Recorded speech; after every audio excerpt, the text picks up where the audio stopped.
नमस्कार दोस्तों, आपका इस चैनल में बहुत स्वागत है।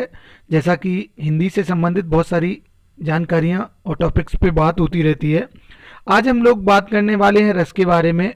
तो रस की क्या परिभाषा है, रस का क्या महत्व है, रस की निष्पत्ति कैसे होती है और रसों के प्रकार कौन से हैं, उदाहरण कौन से, ये सारी बातें काफ़ी डिटेल से होंगी, विस्तृत होंगी। लेकिन इससे पहले मेरा एक निवेदन है, यदि आप इस चैनल पर नए हैं और आपने चैनल को सब्सक्राइब नहीं किया तो प्लीज़ चैनल को लाल बटन दबाकर सब्सक्राइब कर लें और नोटिफिकेशन पाने के लिए घंटी को प्रेस कर दें ताकि मेरी वीडियो आप तक पहुंचती रहे। अब बात करते हैं कि रस की परिभाषा क्या है। किसी सुंदर काव्य को पढ़ने से या सुंदर नाटक को देखने से हमें जो आनंद प्राप्त होता है, उस आनंद का वर्णन शब्दों द्वारा नहीं किया जा सकता।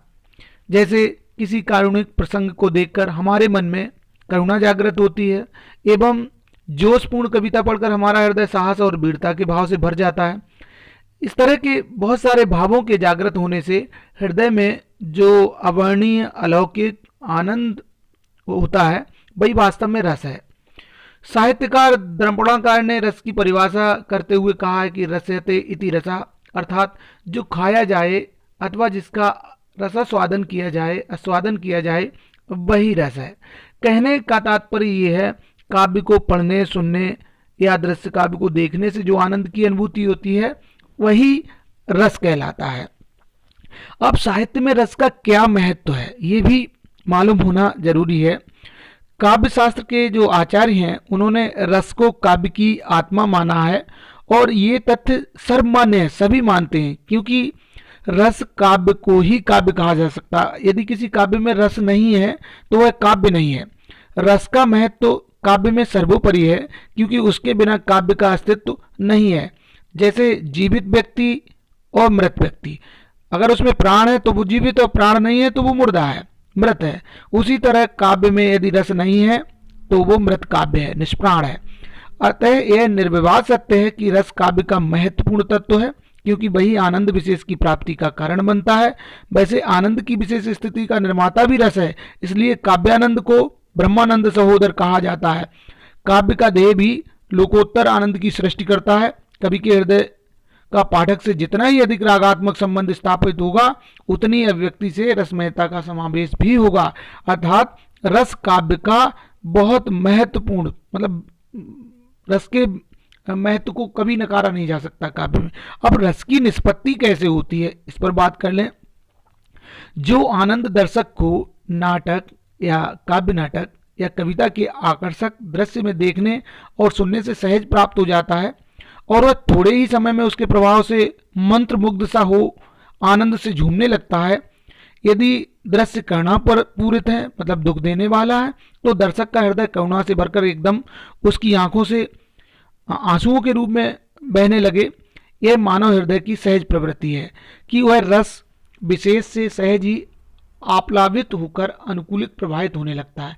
मतलब जैसा माहौल होता है वैसा उसका हृदय चलने लगता है। उसकी यह आनंद अनुभूति ही रस की प्रक्रिया कहलाती है और रस का यह जो प्रस्फुटन है उसके हृदय से जो निकलता है वही वास्तव में रस की निष्पत्ति का कारण भी है।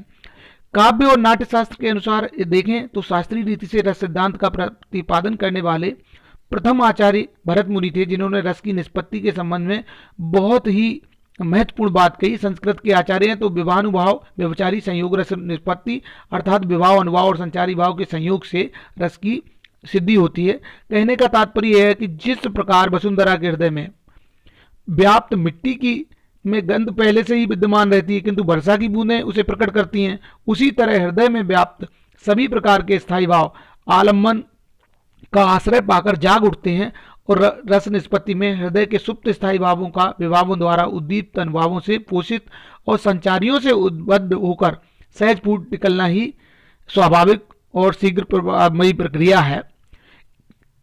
तो कहना प्राय कठिन है कि रस की निष्पत्ति कब और कैसे होगी, पर वास्तव में स्थायी भाव की उपस्थिति में अनुभव विभाव और संचारी भाव का संयोग हो जाता है तो वहां पर रस की निष्पत्ति हो जाती है। अब रसों के प्रकार कौन कौन से हैं? रस के आचार्य भरत मुनि ने अपने नाट्य शास्त्र में 8 रस माने हैं, लेकिन इसके बाद शांति रस 9वां और 10वां जो रस है वो वात्सल्य रस। तो इस तरह से नवरस की धारणा है हिंदी साहित्य में, लेकिन 10वां रस जो है वो वात्सल्य रस जुड़ गया। तो ये रस कौन कौन से हैं? श्रृंगार रस है, हास्य रस है, वीर रस है, रौद्र रस है, भयानक रस है, करुण रस है, बीभत्स रस है, अद्भुत रस है, शांत रस है और वात्सल्य रस। वात्सल्य रस को 10वां और विशेष रस कहा जाता है। इसे सूरदास जी द्वारा सृजित रस भी कहते हैं, क्योंकि उनके काव्य में ही इस रस का सुंदर परिपाक हुआ है। अब एक एक करके हम रसों के बारे में बात करें। सबसे पहले बात करेंगे श्रृंगार रस के बारे में। विभाव, अनुभाव और व्यभिचारी भाव मतलब संचारी भाव के संयोग से पुष्ट हुआ रति स्थायी भाव जब रस के रूप में पुष्ट होता है, तब इसे श्रृंगार रस कहते हैं। श्रृंगार रस को कुछ आचार्यों ने रसराज अर्थात रसों का राजा भी माना है।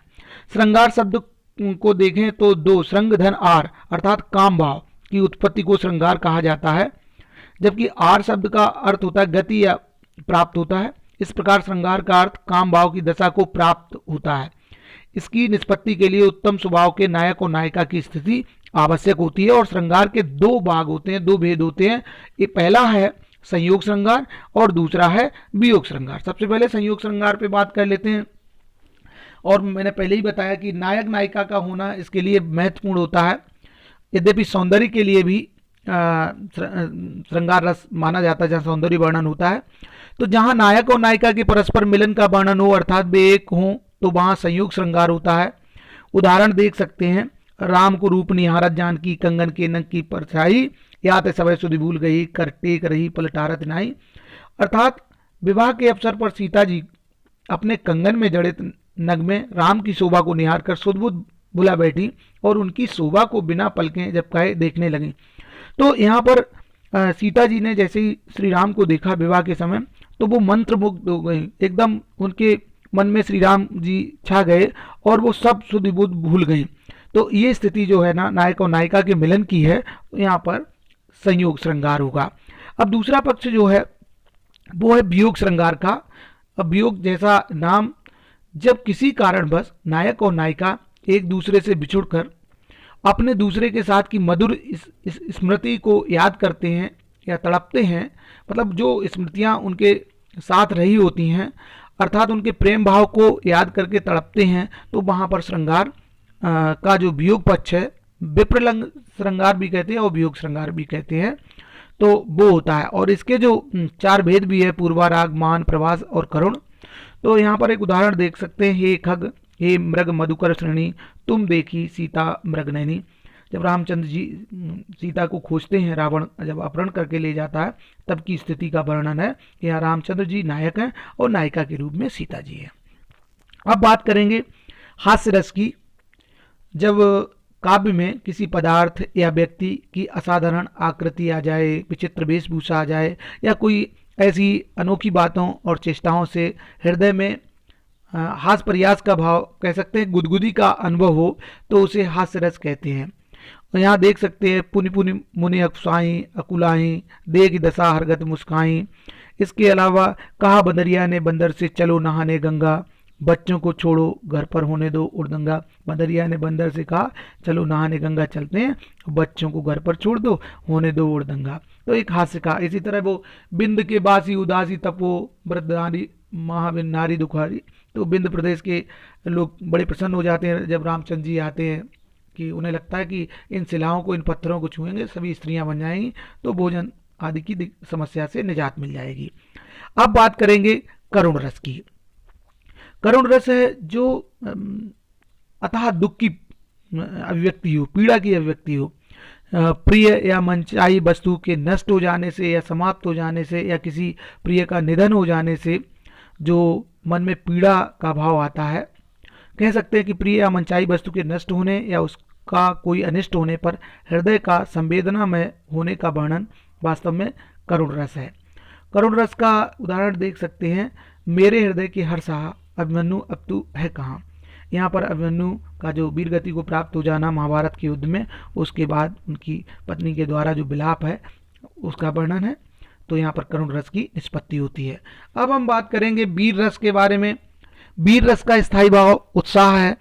उत्साह युद्ध, दान, दया, बलिदान इत्यादि कई विषयों से संबंधित हो सकता है। इसलिए वीर रस कई प्रकार के हो सकते हैं।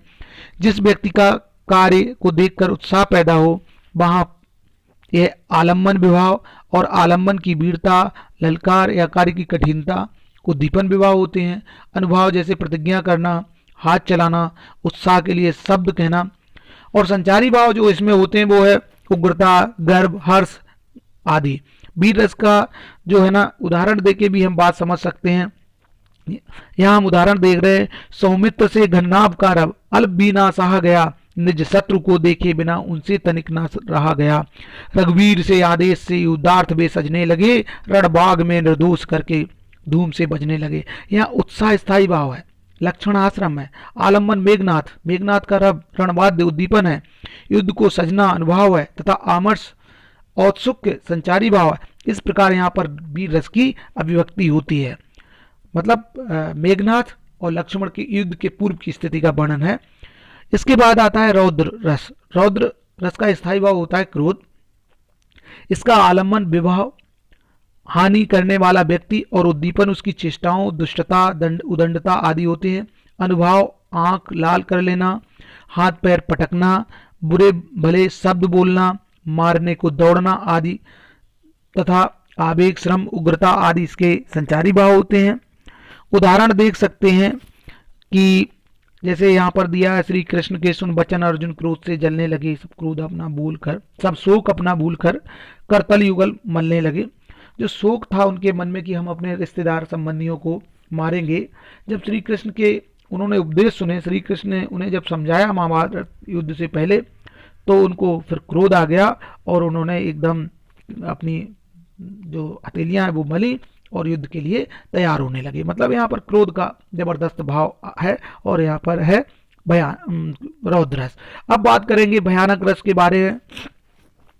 भय उत्पन्न करने वाली अथवा व्यक्ति को डर देखने, सुनने अथवा उसकी कल्पना करने से मन में भय छा जाए, अर्थात काव्य को पढ़ने, सुनने और या वास्तविक स्थिति में उसे देखने से भय छा जाए, तो उस वर्णन को भयानक रस कहते हैं। काव्य को पढ़ने, सुनने, देखने से हमारे मन में भय अथवा डर का भाव आए तो वहां पर भयानक रस होता है।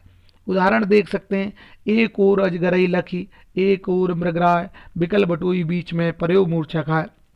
यहाँ पर एक पथिक, एक राहगीर के बारे में बताया गया।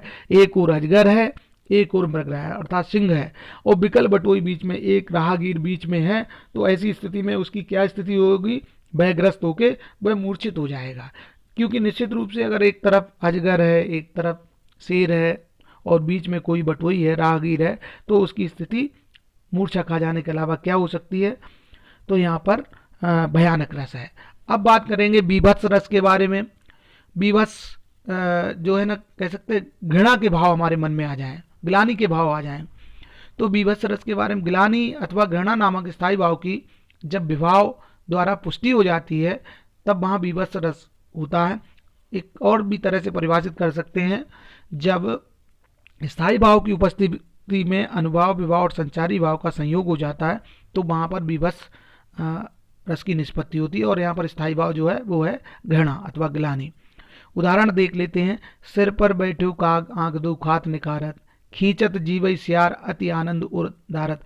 ये जो स्थिति देखकर एकदम मन में घृणा के भाव आते हैं तो यहाँ पर बीभत्स रस है।